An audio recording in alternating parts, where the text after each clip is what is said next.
وأكمل وياكم سلسلة الفيديوهات مر رسائل اشتياق للملا الحبيب مصطفى السوداني. طبعا أنا أغلط بيه وأقول رسائل عشق، لأن من عشقي القصيد وعشقي صاحب الزمان وعشقي للملا مصطفى ومحبتي، طبعا هي أسميها قصيدة الربانية. أنا ما جاي أشوف أي عدود يقراها غير مصطفى السوداني. مصطفى السوداني بطريقة مو طبيعية، قصيدة عيشتنا بشعور مو طبيعي، خذتنا لعالم ثاني، عالم صاحب الزمان. والله العظيم يعني خذتني لعالم ثاني، عالم صاحب الزمان.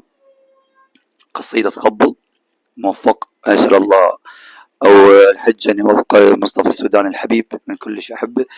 وأذكر بالفيديوهات أن أنا كلش أحب مصطفى السوداني، يا بسأل الله التوفيق. أكو بيت بالقصيدة، بيت وصور بالقصيدة، هي القصيدة كاملة، بس أنا راح أشوفكم وياه. نسمع نسمع هاي الصورة، اسمعوها وكتبوا شنو رأيكم بالتعليق.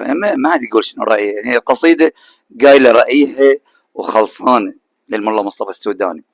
نسمع هذا الصورة الشعرية اللي أنا هي هاي قصيدة كاملة أصلا. نسمع.